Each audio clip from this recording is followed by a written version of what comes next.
I was 39 weeks pregnant when the contractions started. Slow at first, but steady. I was in the kitchen, folding tiny socks on the old table my dad always said was too cluttered for a man's house. My hands trembled a bit. Not from fear of the pain, but from the knowledge that I'd have to ask for help in a house where I was barely tolerated. I didn't live here by choice.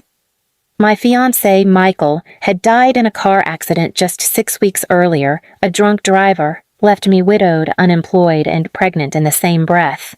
My parents said they'd take me back in out of pity. Not love, not family, pity. My older sister, Paige, still lived at home, by choice. No job, no goals, just endless spa appointments and influencer dreams that never left the screen. And still, she was the princess, the miracle child. I was just the burden that cried too much.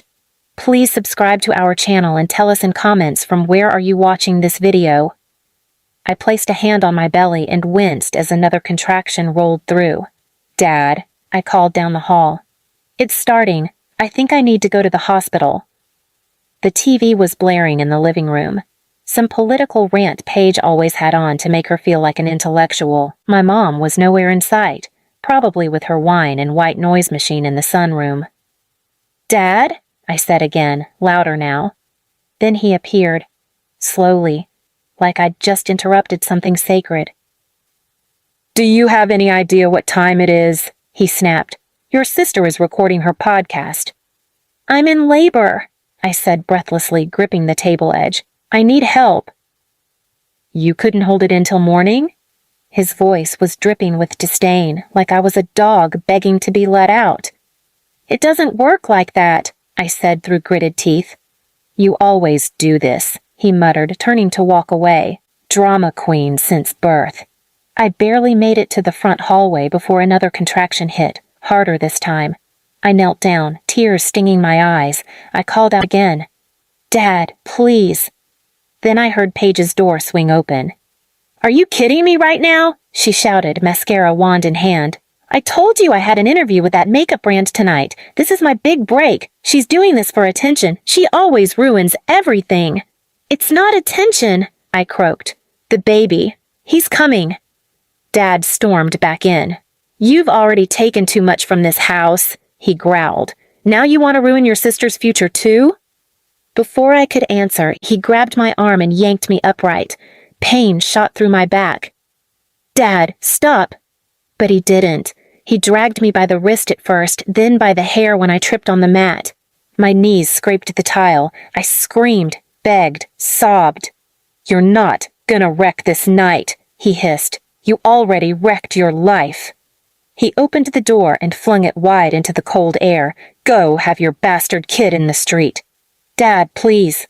He grabbed a fistful of my hair and dragged me out the door. I collapsed on the porch, clutching my belly. The pain was unbearable. A car drove by and slowed for a second, but then kept going. My mother peeked from the window for half a second and closed the curtain. And Paige? She laughed. This is why nobody loves you, she said, still holding her phone. The door slammed shut.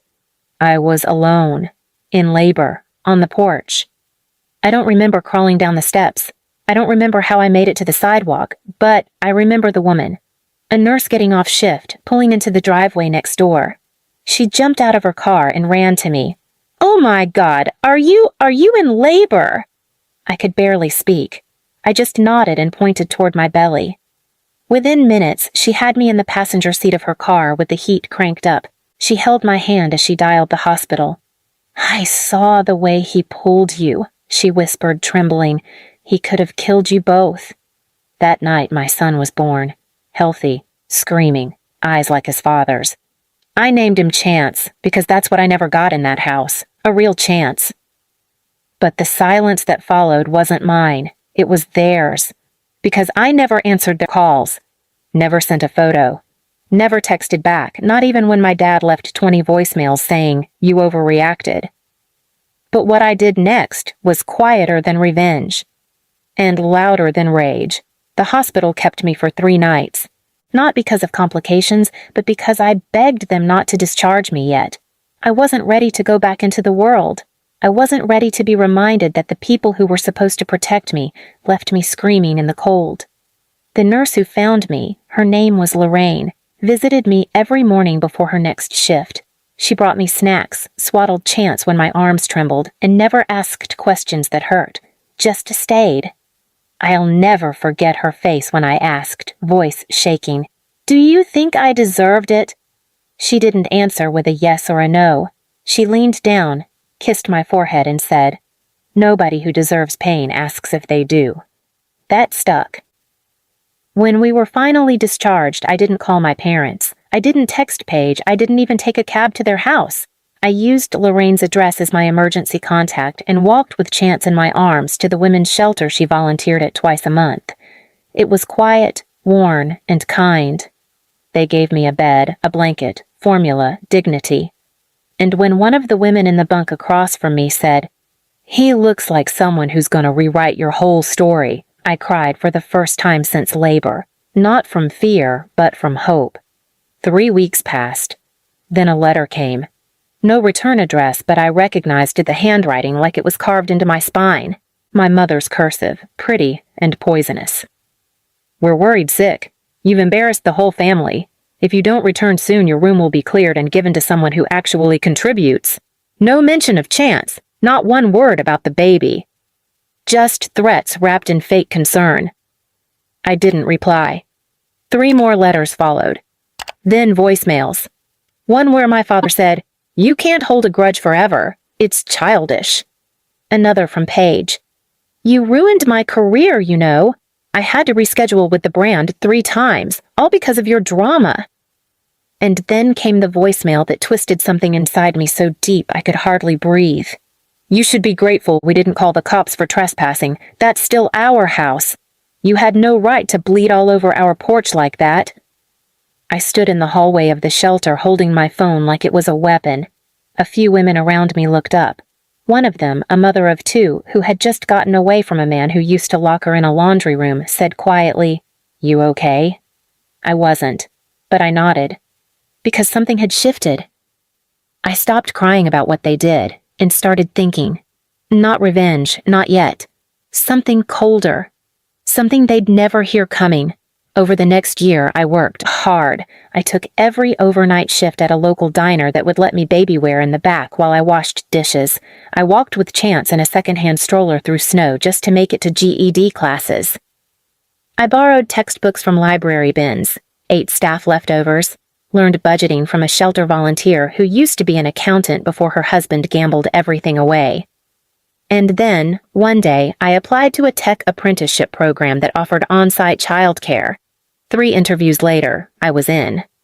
And my silence grew louder. On Chance's first birthday, I posted a photo on social media. Just me and him, in a small park. No tags, no caption. But they saw it. I knew they did. Because not an hour later, Paige sent me a private message. "Wow, still trying to look like a saint. So fake. You've always had a victim complex." I didn't reply.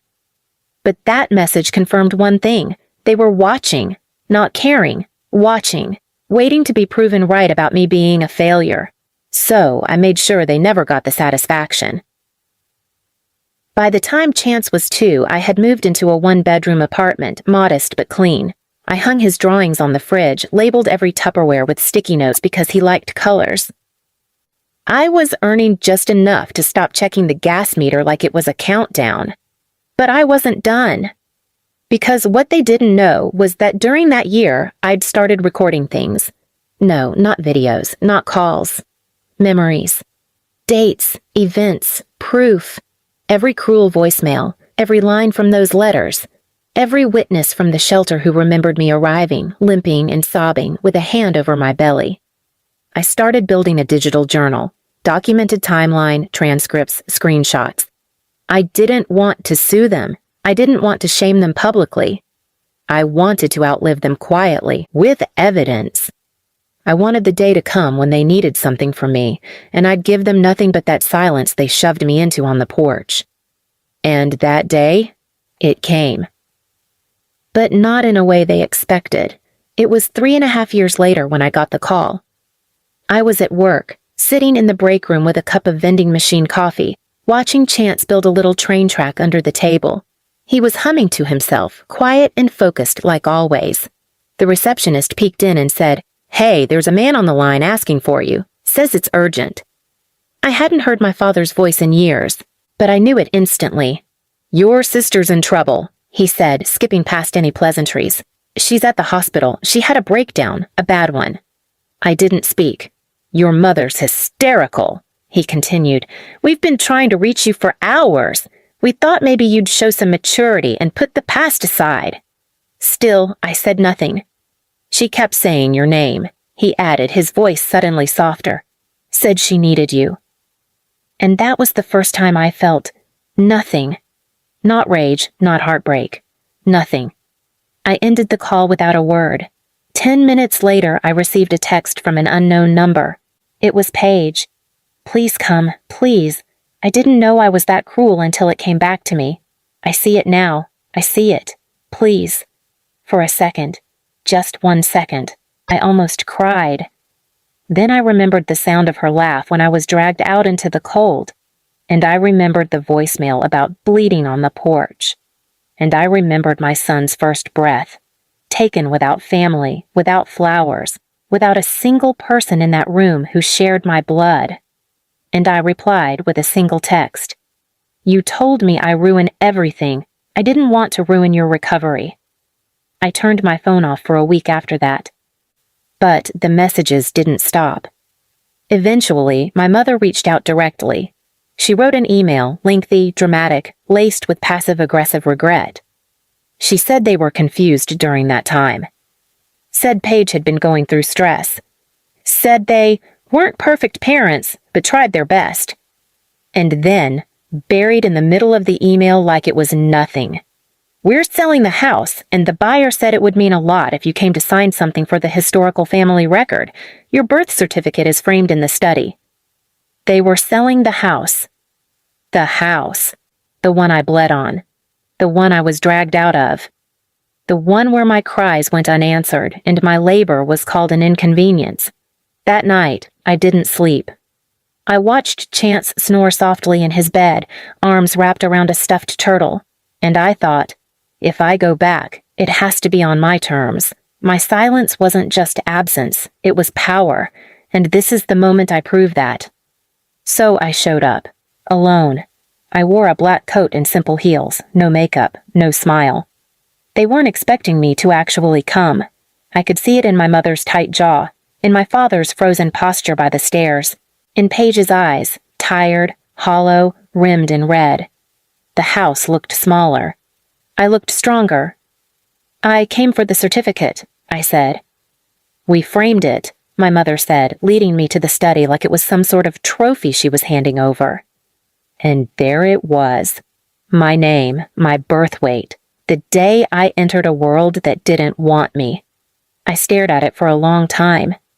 "Why did you want this?" I finally asked. "For the new owners?" My father cleared his throat. "Just thought you might want a memory." I turned slowly to face them. "Memory?" Then I took the frame off the wall and gently removed the certificate. I folded it, placed it in my purse, and slipped something else into the frame. A photo. Black and white. One Paige had sent me years ago without realizing it. A photo of her standing in front of the porch, laughing, while I lay on the steps in labor, clutching my stomach. Michael had taken a screenshot from her short-lived blog before the post was deleted. I placed it inside the frame and hung it back on the wall. "That's the memory," I said. "That's the truth?" My mother's face went pale. Why would you?" "Because silence is the loudest thing you'll ever hear," I whispered, "and I want every stranger who walks through this house to hear it." I left before they could speak again. That night, I took Chance to dinner. I didn't mention the visit. I just asked him how many turtles he thought could fit in the sky if we counted them like stars. He laughed. And that sound? That was the only legacy I needed. Let them live with the silence I left behind. Because silence, when wielded with truth, becomes a symphony they can never escape. Please subscribe to our channel and tell us in comments from where are you watching